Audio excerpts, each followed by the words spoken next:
ಇವತ್ತು ಚಪಾತಿ ಮಾಡ್ತಾಯಿದ್ದೀನಿ ನಾಷ್ಟಕ್ಕೆ. ಗೋಧಿ ಹಸಿಟ್ಟು ಒಂದು ಬಟ್ಲು, ರುಚಿಗೆ ತಕ್ಕಷ್ಟು ಉಪ್ಪು,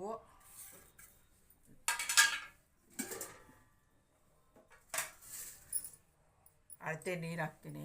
ಒಂದು ಸ್ವಲ್ಪ ಉಪ್ಪು ಕರಗಬೇಕಲ್ಲ ಅದಕ್ಕೆ.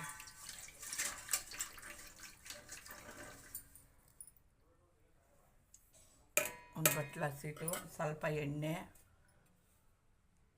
ಇಷ್ಟು ಎಣ್ಣೆ,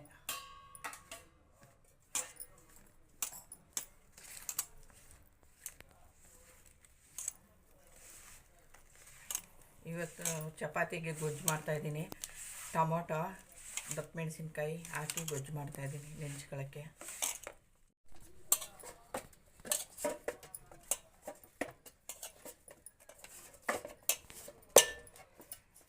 ನೋಡಿ ಕಲಸಿದ್ದೀನಿ. ಒಂದು 10 ನಿಮಿಷ ಮಡಗ್ತೀನಿ ಇದನ್ನು ತರಕಾರಿ ಹೆಚ್ಕೊಳ್ಳೋ ಗಂಟ. ಗೊಜ್ಜು ಮಾಡೋಕ್ಕೆ ಟೊಮೊಟೊ 3, 2 ದಪ್ಪ ಮೆಣಸಿನ್ಕಾಯಿ, 1 ಈರುಳ್ಳಿ, ಕೊತ್ತಂಬರಿ ಸೊಪ್ಪು, ಹಸಿಮೆಣಸಿನ್ಕಾಯಿ, ಕರಿಬೇವು ಸೊಪ್ಪು, ಕಡಲೆಬೇಳೆ, ಸಾಸಿವೆ ಒಗ್ಗರಣೆ ಹಾಕುವಾಗ ತೋರಿಸ್ತೀನಿ. ರುಚಿಗೆ ತಕ್ಕಷ್ಟು ಉಪ್ಪು. ಗೊಜ್ಜು ಮಾಡ್ತಾಯಿದ್ದೀನಿ ಚಪಾತಿಗೆ ನೆಂಚ್ಕೊಳ್ಳೋಕ್ಕೆ. ಪಾತ್ರೆ ಕಾಯಕ್ಕಿಟ್ಟಿದ್ದೀನಿ, ಎಣ್ಣೆ ಹಾಕ್ತಾಯಿದ್ದೀನಿ ನೋಡಿ.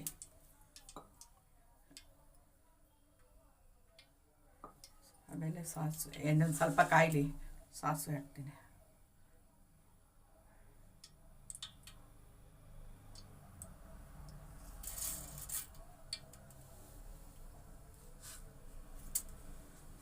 ಅದು ಕೊಸರ ಹಾಕಿ ರೂಢಿ ಆಗಿಬಿಟ್ಟಿದ್ದೀನಿ.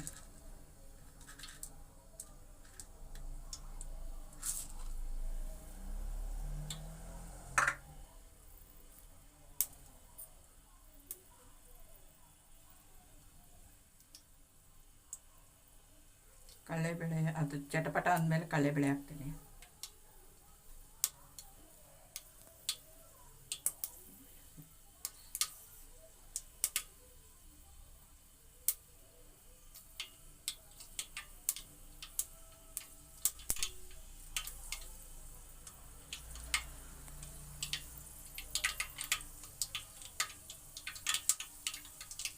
ಇನ್ನು ಚೆನ್ನಾಗಿ ಸಿಡಿಬೇಕು. ಅದೇ ಚೆನ್ನಾಗಿ ಸಿಡಿದ್ಮೇಲೆ ಹಾಕ್ತೀನಿ, ಇಲ್ಲಾಂದರೆ ಕೈ ಸಿಗ್ತದೆ, ಸಾಸಿವೆ ಬಾಯಿ ಸಿಗ್ತದೆ.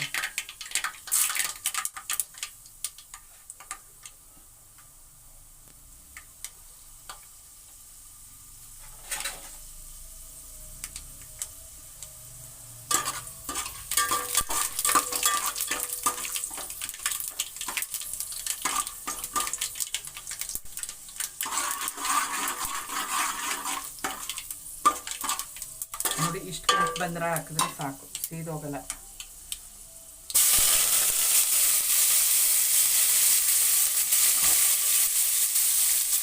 ಸ್ಟವ್ ಕಮ್ಮಿ ಮಾಡ್ಕೊಂಡು ಹಾಕ್ತೀವಿ.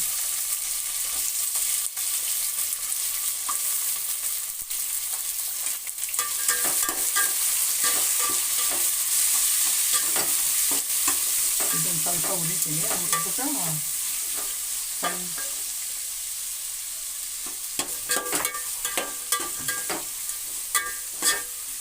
ಇದೊಂದು 5 ನಿಮಿಷ ಕೆಂಪಗಾಗಬೇಕು.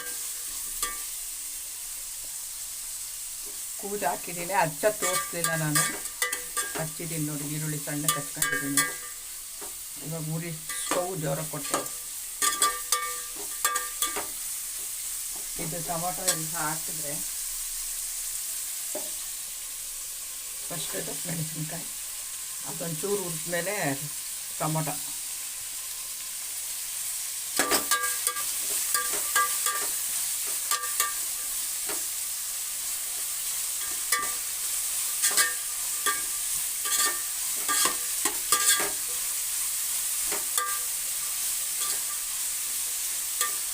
ಎರಡು ಚೆನ್ನಾಗಿ ಹುರಿದ್ಬಿಟ್ಟು ಟೊಮೊಟೊ ಹಾಕ್ತೀನಿ ಇವಾಗ.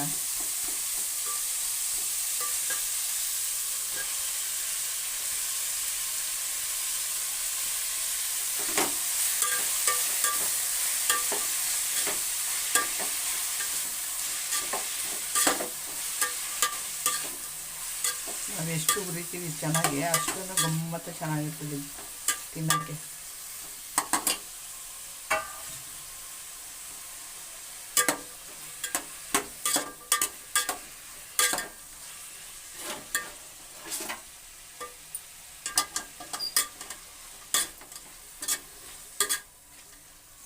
5 ನಿಮಿಷ ಮುಚ್ಚಿಡ್ತೀನಿ ಬೇಯಲಿ ಇದು.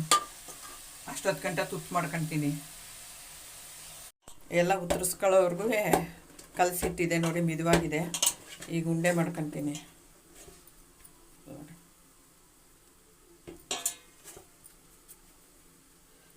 ಈ ಥರ ಮಾಡ್ಕೊತೀನಿ. ನೀವು ನಿಧಾನಕ್ಕೆ ಮಾಡಿ, ನಾನು ಫಾಸ್ಟಾಗಿ ಮಾಡಿ ರೂಢಿ ಸರ್ವಿಸ್ ಆಗೈತಲ್ಲ, ಅದಕ್ಕೆ ನೀವು ಕಲಿಯೋರು ನಿಧಾನಕ್ಕೆ ಮಾಡಿ, ಏನು ತೊಂದರೆ ಆಗಲ್ಲ. ನಾನು ಫಾಸ್ಟ್ ನನ್ನ ಮಕ್ಕಳಿಗೆ ಬರೋಲ್ಲ.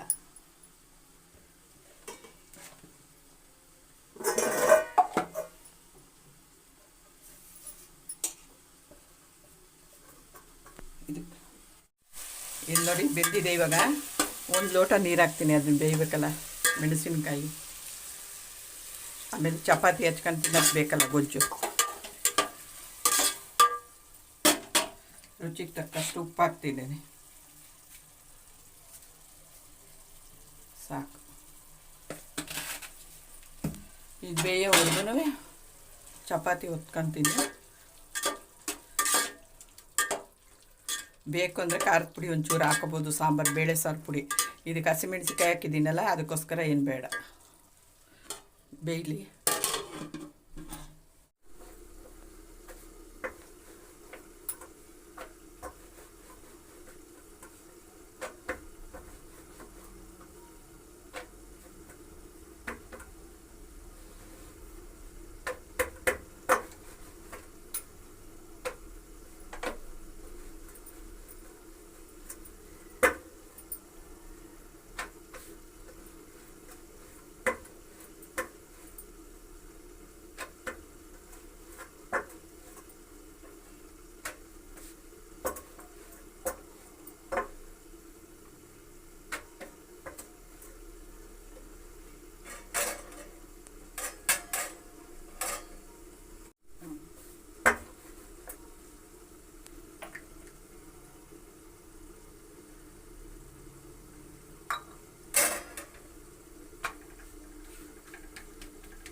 ಕಲ್ ಮೇಲೆ ಹಾಕಿದ್ದೀನಿ ನೋಡಿ, ನಾವು ದೋಸೆ ಕಲ್ಲು ಅಂತೀವಿ.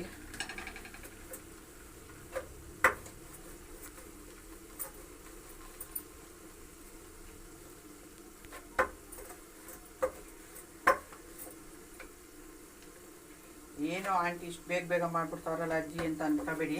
ನೀವು ನಿಧಾನಕ್ಕೆ ಮಾಡಿ. ನೀವು ಒಬ್ಬೊಬ್ರು ಬೇಗ ಮಾಡ್ತಾರೆ, ಒಬ್ಬೊಬ್ರು ನಿಧಾನ ಮಾಡ್ತಾರೆ.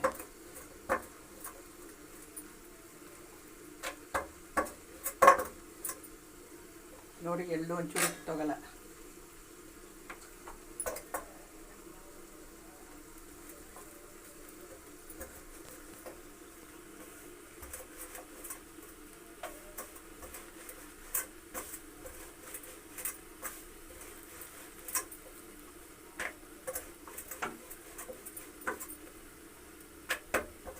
ಎಣ್ಣೆ ಹಾಕ್ಬಿಟ್ರೆ ನಾವು ಯಾವ ಥರ ಒತ್ತುತ್ತೀವಿ ಆ ಥರ ಬರ್ತಾ ಇರ್ತದೆ.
ರೋಸ್ಟಾಗಿ ಬೇಯಿಸ್ಕೊಬೇಕು. ನಮ್ಗೆ ಹೆಂಗೆ ಬೇಕು ಹಂಗೆ ಬೇಯಿಸ್ಕೊಬೇಕು ಅದನ್ನು.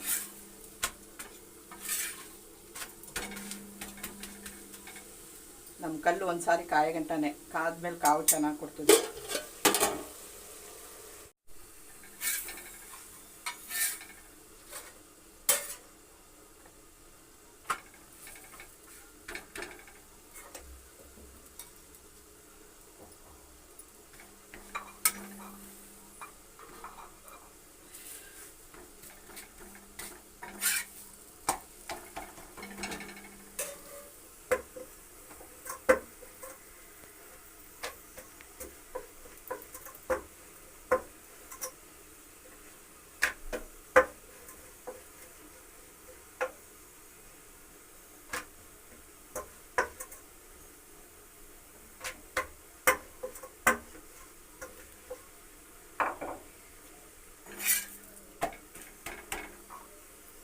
ಮಕ್ಕಳಿಗೆ ಪ್ರೀತಿಯಿಂದ ಅಡುಗೆ ಮಾಡಿದ್ರೆ ರುಚಿಯಾಗಿರ್ತದೆ. ನಾವು ಹಿಂಗೆ ಮಾಡಿದ್ರು ಅಯ್ಯೋ ಹೋಗು ಯಾರು ಮಾಡೋರು ಅನ್ನಂಗಿದ್ರೆ ರುಚಿನೇ ಕೊಡಲ್ಲ ಅದು ಅಡುಗೆ.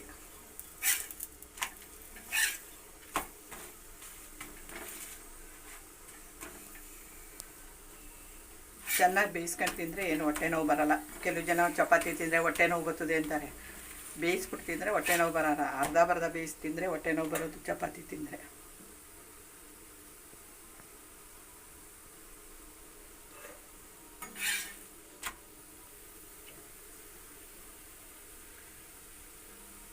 ಹಚ್ಚೋದೆಲ್ಲ ನಾನು ತೋರಿಸಲ್ಲ. ತುರಿಯ ಮನೆಯೆಲ್ಲ ನಾನು ಹಚ್ಚೋದು, ಚಾಕುಲು ನಾನು ಹಚ್ಚಲ್ಲ.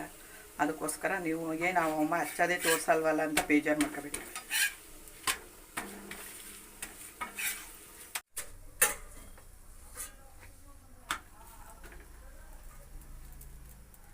ನಾನು ದೋಸೆನೂ ಇದರಲ್ಲೇ ಮಾಡ್ತೀನಿ, ಈ ಕಲ್ಲಲ್ಲೇ.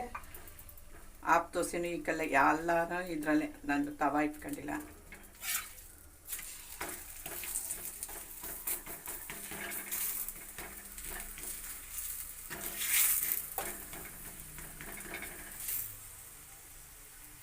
ಚಪಾತಿ ಸುಟ್ಟರೆ ದೋಸೆ ಎದ್ದೇಳಲ್ಲ ಅಂತಾರೆ. ಏನು ಎದ್ದೇಳ್ತದೆ. ಒಂದು ಈರುಳ್ಳಿ ಅರ್ಧ ಕುಯ್ಕೊಂಡು ಚೆನ್ನಾಗಿ ಉಜ್ಜಿಬಿಟ್ರೆ ರೊಟ್ಟಿ ಆದಮೇಲೆ ದೋಸೆ ಚೆನ್ನಾಗಿ ಹೇಳ್ತದೆ. ಒಂದು ಸ್ವಲ್ಪ ನೀರು ಚಿಮ್ಮಿಸ್ಬಿಟ್ಟು ದೋಸೆ ಹುಯ್ಯೋದೆ.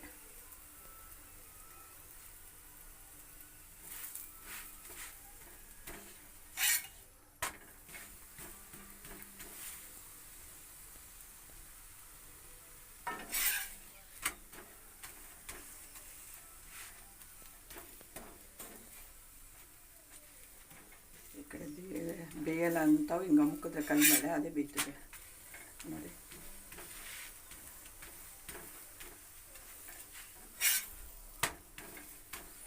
ಬೆಂದಿದೆ, ಇದು ಆಗಿದೆ.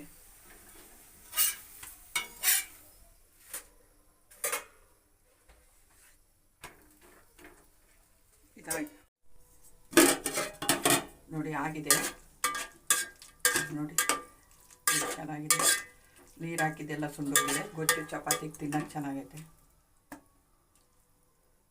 ನೋಡಿ.